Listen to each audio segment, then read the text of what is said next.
Bonjour à toutes et à tous, on m'appelle Steven. Je suis désolé de vous dire que visiblement, nous sommes un petit peu abonnés aux vidéos Warner, censées être des bonnes nouvelles, puis ensuite des mauvaises nouvelles. Je voulais faire cette courte vidéo parce qu'en fait, quand j'étais en stream, souvent, on m'a demandé, oui Steven, quand est-ce que sera le DC Fandom? Est-ce qu'il sera en présence physique, puisqu'on le sait, le DC Fandom de base qui était un événement chez DC à ne pas manquer depuis maintenant 2020, on peut dire ça, était organisé uniquement en fait en digital, voilà, à cause du Covid, etc. Et normalement, c'est vrai que le prochain DC Fandom aurait dû être organisé en physique à la manière un petit peu du Comic-Con, etc. Le fait est que donc cet événement, qui a été diffusé en 12 langues, dans 220 pays, qui a triplé ses audiences en 2021 par rapport à 2020, avec plus de 66 millions de vues, eh bien, s'est vu annulé cette année. Il n'y aura pas, c'est officiel, via un communiqué officiel de Warner Bros. Discovery, il n'y aura pas de DC Fandom en fin d'année comme à son habitude, et donc il n'y aura pas d'annonce d'ici. Voilà, on va y revenir. Le comment du pourquoi un petit peu dans cette vidéo, attention. Alors, le plus drôle dans tout ça, c'est que le DC Fandom qui avait pourtant marqué un petit peu, parce que c'est là où on avait eu notamment le premier teaser de The Batman, alors même que le tournage n'était pas encore terminé, eh bien le premier teaser, mais nous sur la chaîne en tout cas, vous avez toujours ma réaction qui est dispo, nous avait vraiment anéanti, il était incroyable. On avait aussi plein de choses comme des concept art de Black Adam, voilà, c'était les premiers visus qu'on avait de Black Adam, et Warner Bros. Discovery, aujourd'hui, hier soir plus précisément, a déclaré, avec le retour des événements en physique, Warner Bros. Discovery est ravi de pouvoir dialoguer avec nos fans en direct lors de nombreuses Comic-Con au travers le monde et ne programmera pas DC Fandom pour 2022. C'est officiel. Alors j'aime bien comment ils ont tourné ça parce que bon, ça reste de la communication. Donc vraiment ce que tu retiens parmi toute la citation que je viens de vous lire, c'est vraiment oh trop cool, Warner va être présent à la Comic Con. Alors que ce qu'ils ont dit précisément, c'est que le DC Fandom de cette année qui était normalement prévu, eh bien, est tout simplement annulé. Donc vraiment, la com a été plutôt bien faite, on en retient du positif, alors que c'est pas forcément une news très positive, on va pas se le cacher. Alors, il y a plusieurs solutions. En soi, ça ne veut pas dire, parce que bon, le titre est un petit peu mensonger, on va dire. Ça ne veut pas dire que il n'y aura pas du tout d'annonce d'ici avant la fin de l'année. Ils peuvent très bien annoncer des choses. On sait qu'il y a la série Pingouin qui va potentiellement arriver sur HBO Max, il y a ce Batman 2 en cours, il y a Joker 2, etc. Bref, il y a des choses, si vous voulez. Il y a Peacemaker aussi. Donc il y a des choses. Alors peut-être qu'ils profiteront de certains événements physiques pour dire certaines choses, mais quoi qu'il en soit, l'équivalent, on va dire, de la D23 côté Warner, donc le DC Fandom, lui, est annulé. Ce qui est un petit peu con, puisque c'est un petit peu le gros événement, si vous voulez, qui marque en fait toute l'histoire de DC, qui annonce tous les futurs projets, que ce soit en film, en animation, aussi en série. On se rappelle de certaines choses autour de The Flash notamment, etc.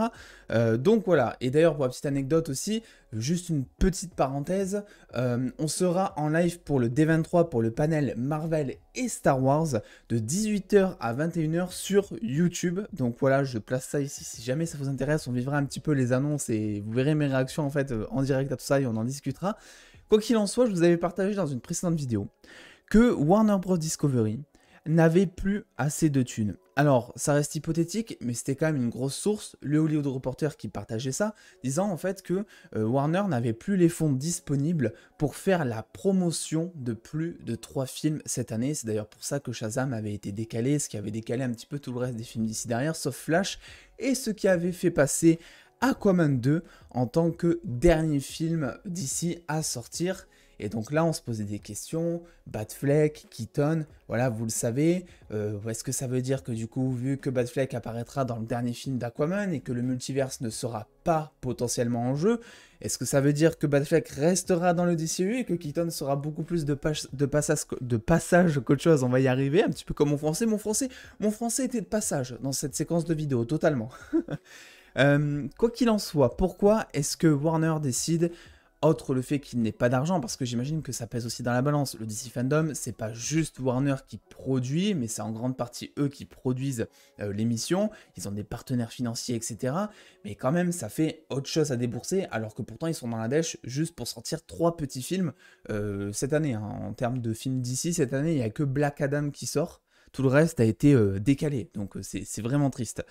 Alors, le problème, c'est que faire une DC Fandom avec l'ambiance actuelle qu'il y a, notamment autour d'Ezra Miller, par exemple, c'est compliqué. Là, on a eu des images du prochain film d'Ezra Miller, il y a tout le monde qui a gueulé. Ezra Miller, apparemment, qui a été en discussion récemment avec Warner, qui est allé dans les locaux de Warner, qui s'est excusé, etc. Et qui, apparemment, voilà, d'après certaines sources, ce serait une discussion qui se serait bien passée. Donc ça veut dire que peut-être son avenir en tant que Flash n'est pas mort, à la plus grande surprise générale. On a aussi bien évidemment l'affaire autour de Johnny Depp et Amber Heard qui là commence un petit peu plus à se dissiper dans l'air, etc. Mais ça va revenir un temps soit peu, on sait pas quand. Je crois qu'en plus l'actrice a fait un appel au procès, etc. Donc il y a moyen qu'il retourne au tribunal. Bref, ça va repartir cette histoire. Et donc bah, tout ça fait que ça crée des polémiques. C'est pas bon pour l'image de marque, c'est pas bon pour la promotion des films. Sans oublier aussi toutes les rumeurs qu'il y a autour d'Henry Cavill Superman. Où actuellement, c'est vrai que tous les fans demandent à ce que Superman revienne en fait dans le DCU, à ce qu'Henry Cavill revienne dans le rôle de Superman. Et là, il y a des rumeurs qui commencent à dire oui, bah Henry Cavill, il va peut-être signer chez Marvel Studios, ou en tout cas, il y a Marvel Studios qui aimerait bien caster Henry Cavill. On a fait une vidéo à ce sujet totalement dédiée. Voilà, Henry Cavill, je pense pas qu'il va aller chez Marvel. Vous avez toutes les informations dans une vidéo qui est sortie il y a maintenant 2-3 jours, je crois. Et il y a aussi, parce que ce n'est absolument pas terminé, il y a aussi toute l'histoire, vous le savez, autour du restore de Snyderverse, où là c'est pareil, le souci c'est que si tu refais encore un autre DC Fandom qui annonce The Flash, Aquaman 2, où tu annonces plein de projets du genre Peacemaker, Blue Beetle aussi qui arrive, on n'en parle pas assez de Blue Beetle, mais qui est un des points positifs actuellement chez Warner, hein, honnêtement. Tout ça fait que tu as encore toute une vague de fans, etc., qui vont encore protester contre Warner. Et Warner, en ce moment, pour être honnête, ils n'ont jamais eu trop besoin de diffamation, si je puis dire. Mais là, encore moins maintenant qu'avant, quoi. Donc c'est une chose que là aussi, ils peuvent éviter.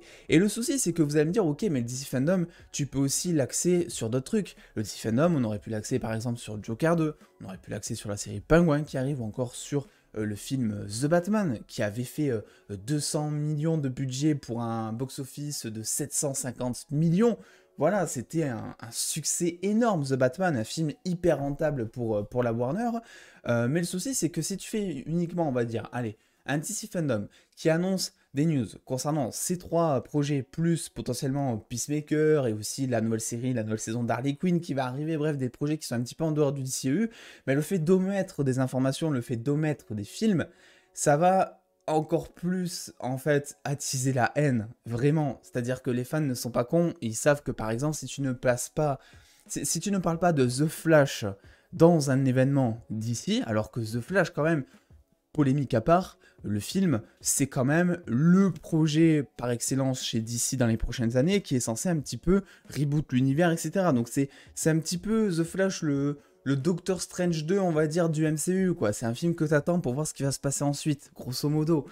Donc le fait de pas en parler, c'est-à-dire que ça serait un aveu de faiblesse déjà de la part de Warner, ça serait aussi inciter les fans à râler encore plus, donc c'est vraiment pas le bon plan. Et de ce fait, en fait, Warner est totalement coincé. Il n'avait que cette solution, selon moi, d'annuler le DC Fandom, parce que quoi qu'il en soit, qu'il montre ou pas des images d'Ezra Miller, qu'il montre ou pas des images je sais pas, de Amber Heard, etc., les fans auraient quand même râlé. La seule chose qui aurait pu rattraper tout ça, à mon avis, ça aurait été, je sais pas, imaginons un truc de malade, d'annoncer un restore de Snyderverse à la DC Fandom qui aurait vraiment fait évacuer toutes les polémiques en un coup, vraiment je suis persuadé de ça, ou encore annoncer le retour d'Henry Cavill en tant que Superman, sans vraiment dire quand ni dans quel film, mais l'annoncer de manière officielle que Henry Cavill a signé pour jouer Superman. Voilà, c'est des choses comme ça à mon avis qui auraient pu éclipser, mais le problème c'est derrière il y a des contrats, et je pense pas, pour être honnête, et même les sources les plus avancées vous le diront il me semble, Henry Cavill à cette heure-là n'a pas signé de contrat chez Warner. Voilà, il est potentiellement en discussion, etc. Comme toujours, ça se porte plutôt bien normalement, mais quand bien même, il n'y a rien de signé, donc ils ne peuvent rien annoncer. Le restore de Snyderverse, pour l'instant, on a l'impression que Warner sait pas trop où ils vont, ou en tout cas de manière publique, parce qu'en privé, je pense qu'il y a bel et bien des plans, mais qu'en public, ils savent pas vraiment comment présenter la chose, parce que tout ne doit pas être prêt. Donc en fait, la seule solution qu'ils avaient, c'était vraiment d'annuler cet événement. Et pour être honnête, je vais vous le dire, pour moi, même si ça me rend triste parce que le DC Fandom de l'année dernière, on l'avait vécu sur la chaîne, on avait fait plein de vidéos pour rapporter les news, etc. On avait fait des réactions trailers. C'était un moment, c'était un de mes meilleurs souvenirs sur la chaîne, vraiment. C'était un kiff quand t'es fan de DC et que t'as un événement qui est dédié à DC, et ben t'es heureux, mine de rien.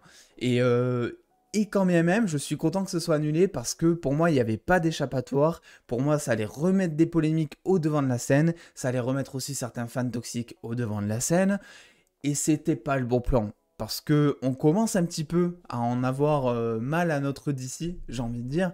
Et en fait, regardez, je suis en train de faire des vidéos sur des choses comme ça, alors qu'il y a des vidéos, mais qui sont tellement plus intéressantes à faire sur DC. On pourrait tellement théoriser sur des films, tellement se dire, ouais, qu'est-ce qu'il va y avoir après Flash et tout. Mais le problème, c'est qu'à l'heure actuelle, eh bien, tu ne peux même pas théoriser parce que tu ne sais pas dans quel sens va partir DC. Exemple concret, imaginez si on avait théorisé sur Batgirl, ben non, le film s'est fait annuler après. The Flash, pareil, il y a plein de changements scénaristiques, etc. Keaton, qui a l'air d'être, qui de base, par l'ancienne direction, devait être, je pense, le Batman principal de ce prochain DCU, et commence à être là de manière plus passagère. Ils sont en train de ramener Keaton. Donc en fait, tu ne peux plus théoriser sur DC à l'heure actuelle, et c'est pour ça que j'ai très hâte que tout ça se termine. Parce que, en tant que fan déjà, mais aussi en termes de créateur de contenu, ben, tu peux pas évacuer ta passion. Là, tout ce qu'on évacue, c'est vraiment de la haine pour certains, des inquiétudes pour d'autres, et c'est pas des émotions qui se retrouvent à être positives. Alors moi, je vous en parle quand même parce que je trouve ça important. Il y a aussi beaucoup de personnes qui m'ont demandé, Steven, est-ce qu'il va y avoir un DC Fandom cette année? Donc le but quand même de cette chaîne, primordialement, ça reste de vous partager les news. Là, pour le coup, c'est une news qui est officielle, donc c'est une news qui est importante. Mais c'est vrai que c'est pas vraiment le genre de vidéo qui transcende mon cœur de fan à 800%. Donc voilà, écoutez, dites-moi un petit peu ce que vous pensez de tout ça. Est-ce que selon vous, l'annulation du DC Fandom, c'est une bonne ou une mauvaise nouvelle? Est-ce que selon vous, on aurait pu accepter DC Fandom sur d'autres projets sans évoquer Superman, Batman à la rigueur, qui sont pourtant deux des personnages les plus importants de DC dans tout médium confondu en fait? Et puis voilà, n'hésitez pas à lâcher un petit pouce bleu si cette mini vidéo vous aura plu. Et puis en attendant les dos, prenez soin de vous, faites-vous bien kiffer. Des bisous les dos.